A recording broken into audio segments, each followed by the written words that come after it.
Something is not right about GST when it comes to Indian tourism. This message is for the government of India, especially the Minister of Tourism and GST Council. And I genuinely believe कि एक tax reform से we can make Indian tourism more organized, and organize होगा तो we will create more jobs, attract more investments and make Indian tourism competitive globally.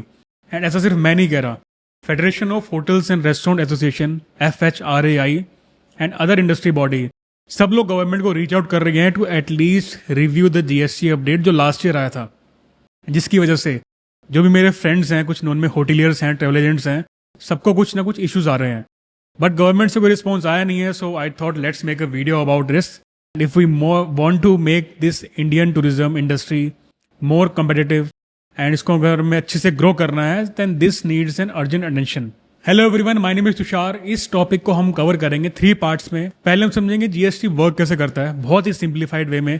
Second हम बात करेंगे तो GST में प्रॉब्लम कहाँ आ रही है इंडियन टूरिज्म में. एंड थर्ड हम बात करेंगे क्यों ये मैटर करता है and what are the solutions जो कि इंडस्ट्रीज और बाकी एसोसिएशन रेकमेंड कर रही हैं. सो आप अपना ओपिनियंस कमेंट्स में शेयर कर सकते हैं. Let's begin. तो सबसे पहले हम बहुत ही सिंप्लीफाइड वे में समझते हैं कि GST वर्क कैसे करता है. इसके लिए हम एक एजम्पशन लेते हैं. लेट्स से GST सारे प्रोडक्ट्स एंड सर्विस पे 10% है एंड मुझे ये पेन मैन्युफैक्चर करना है. तो तुषार एक पेन मैन्युफैक्चरर है, GST 10% है और मुझे पेन मैन्युफैक्चर करने के लिए रॉ मटेरियल चाहिए. तो मैं 3 चीज़ें लेके आता हूँ मार्केट से. पहला है ये पेन की बॉडी, सेकंड है मेरे पास पेन की रिफिल एंड थर्ड है मेरे पास पेन की कैप. ये 3 चीज़ें मैं लेके आता हूँ. इसका प्राइस है 100 रुपीज़ ईच. तो मेरे पास जो कॉस्ट आएगी रॉ मटेरियल की वो हो गई 300 रुपीज़. इस पर मैंने टैक्स दिया 10% का. तो जो मैंने टैक्स लायबिलिटी थी मेरी 30 रुपीज़ की थी. तो रॉ मटेरियल लाने के लिए मैंने 300 रुपीज़ की कॉस्ट बियर की, 30 रुपीज़ का टैक्स मैंने रॉ मटेरियल पे दिया. अब मैंने इस पेन को पैकेज किया, अच्छे से ब्रांड किया, इसको असेंबल किया और ये मेरा फाइनल पेन रेडी हो गया, जिसको मैं सेल करने वाला हूँ 500 रुपीज़ का. अब 500 रुपीज़ में मेरी 300 रुपये की कॉस्ट जो है वो पहले से है, जिस पे मैं पहले ही टैक्स दे चुका हूँ. तो फिर से टैक्सेशन ना देनी पड़े, डबल टैक्सेशन से अवॉइड करने के लिए मैं अपने सिर्फ 200 रुपीज़ पे ही टैक्स दूँ. इसके लिए मुझे मिलता है ITC जो मैंने कॉस्ट पे टैक्स दिया है. तो 30 रुपीज़ का मेरे पास ITC पड़ा है जो मैंने कॉस्ट पे दिया है. फाइनल 500 रुपीज़ के वैल्यू पे मैंने पेन सेल किया है, इसका मैंने 50 रुपीज़ GST कलेक्ट किया है. मेरी जो 200 रुपीज़ की वैल्यू ऐड की है मेरे को उस पर 10% का GST देना है, विच इज़ 20 रुपीज़. तो ऐसे GST वर्क करता है.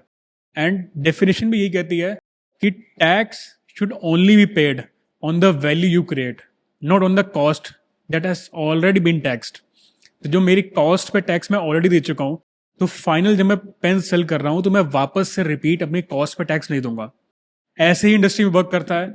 ऐसे ही हमारी मैन्युफैक्चरिंग, IT सर्विसेज, बाकी सर्विसेज जितने भी प्रोडक्ट कैटेगरीज हैं सब पे GST वर्क करता है.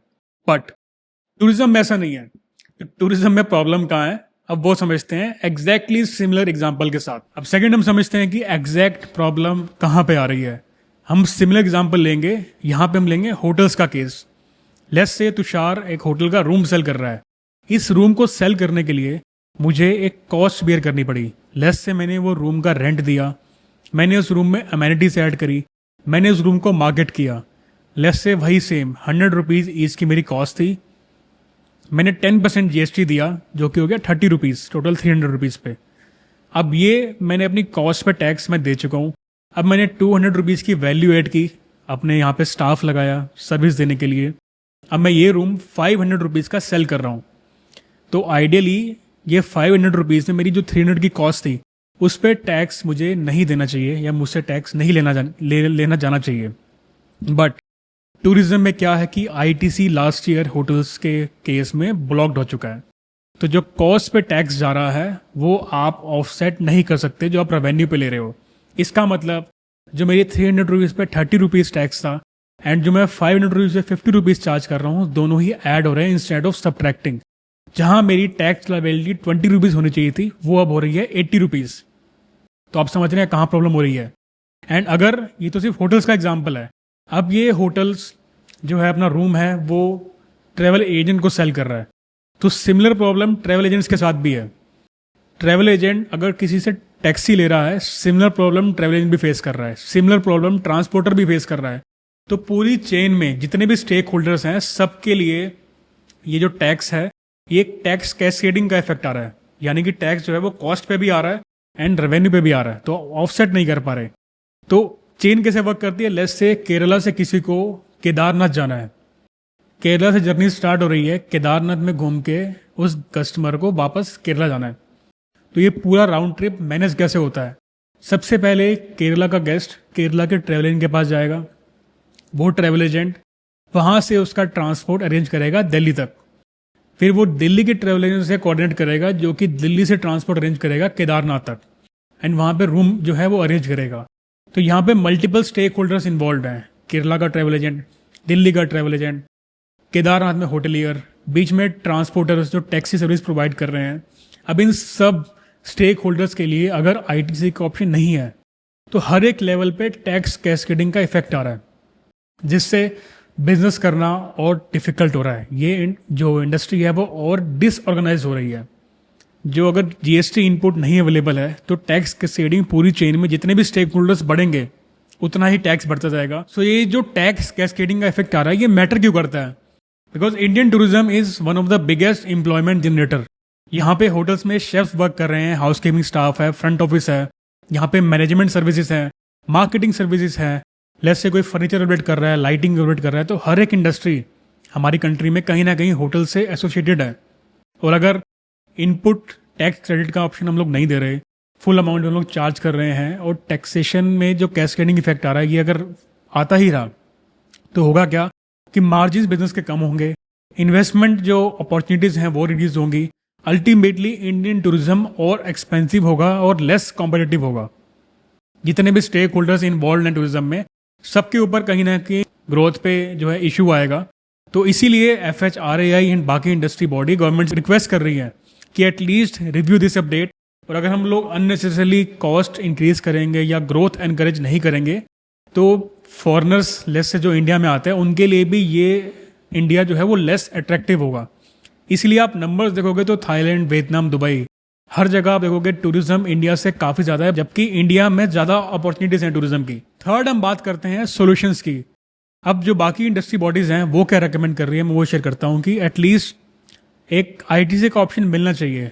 तो गवर्नमेंट अगर कह रही है कि 5% स्लैब विदाउट आईटीसी, जो लास्ट ईयर अपडेट आया था, अगर आप 5% पे आईटीसी नहीं दे सकते तो एटलीस्ट एक नया स्लैब इंट्रोड्यूस कर दो, लेस से 9% का, जहाँ पे आईटीसी का ऑप्शन हो।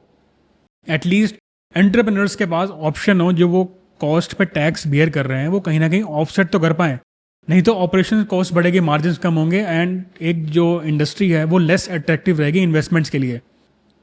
Now India has potential to become global tourism super power. यहाँ पे माउंटेन्स हैं, बीच हैं, डेजर्ट्स हैं, फॉरेस्ट हैं, सब कुछ तो है यार हमारे पास। इतना स्ट्रॉन्ग कल्चर है, इतनी बड़ी कंट्री, फिर भी हम लोग कॉम्पीट नहीं कर पा रहे छोटी कंट्रीज से जैसे वियतनाम, थाईलैंड, बाली, दुबई। इतना कुछ होने के बावजूद भी आई थिंक हम और बेटर कर सकते हैं। एंड जो टैक्सेस हैं टूरिज्म में, आई थिंक वो ग्रोथ को इनक्रेज करने चाहिए, ना कि बिजनेस करने की कॉस्ट बढ़ाएं। एंड बहुत सारे एंटरप्रेन्योर्स हैं जो इस टूरिज्म इंडस्ट्री में आना चाहते हैं, जो इस इंडस्ट्री को नेक्स्ट लेवल पे ले जाना चाहते हैं, but I think we need some reforms and government को भी इसमें कुछ इंटरफेयर करना पड़ेगा। At least have a look at this. अगर हम इसको और ऑर्गेनाइज कर पाएँ बाकी स्टेक होल्डर्स के लिए, चाहे वो ट्रैवल एजेंसीज हैं, ट्रांसपोर्टर्स हैं, होटलियर्स हैं, हर एक सेगमेंट के लिए हम लोग थोड़ा फेयर स्ट्रक्चर ला पाएँ, तो आई थिंक ये मोर ऑर्गेनाइज होगी industry. Because in the end it's all about making India a stronger tourist destination. I hope this video reaches people in ministry of tourism and GST council. Please look into this. हम लोग और अच्छा कर सकते हैं। We can make this industry the fastest growing industry in India. और अगर आपको वीडियो अच्छा लगा तो do like the video, subscribe to my channel and share it with someone जो इस इंडस्ट्री में काम कर रहे हैं। I would love to know opinions कि जो बाकी लोग सोच रहे हैं कि क्या होना चाहिए। My name is Tushar. See you in the next video.